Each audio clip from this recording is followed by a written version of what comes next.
I'll stick with the animal theme, from chicken to dogs, because are the dog days over for Petco? That is my play today. Ticker Wolf down more than 16% today after reporting a miss on the bottom line. In addition to softer guidance, revenue coming in at $1.59 billion, a slight beat there with adjusted earnings falling short at 23 cents a share, 18% lower than last year. Disappointing guidance hints at how challenging macro conditions remain a top concern as the consumer remains cautious. The company saying it expects fiscal 2023 revenue to come in between $6.15 to $6.28 billion, with fiscal 2023 adjusted EPS projected to be down 13 to 21 cents. This, of course, coming as 2023 sales are expected to grow by just 2 to 4%, with the possibility that same-store sales could decelerate, along with more muted gains in services and e-commerce. So overall, not really a great picture for Petco this morning, especially as other risks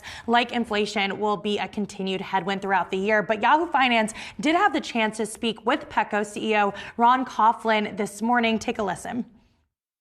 We are more and more becoming a services business, to your question.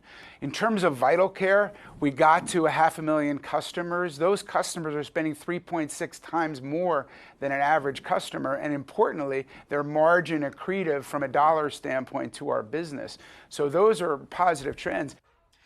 So really sort of shifting away from the goods and moving into solely services and kind of relying a lot on that to help drive sales. Makes sense. That's how our shifting has spent from goods to services. I saw that myself. Went to drop my dog off at the groomer this morning. Turns out I didn't have a shot. Had to go get him a shot and then bring him back to the groomer. There's Cooper. Isn't he cute? He is very Oh my cute. gosh. And you know, just plunks himself down right in the middle of us. No privacy in my family. But yeah, services is an interesting shift for them. I also thought it was interesting on the call, Ron Coughlin said, Gen Zs and millennials continue to be the largest cohort of adopting new pets and the highest spenders, bringing elevated and accretive spend per pet. So zeroing in on that demographic, that's who's spending. And I think it also brings up the question that maybe the spending on pets, even though some people still are, maybe it's not as recession resilient, recession proof as we've talked about in the past. We talked about the fact that a lot of people will still spend on their pets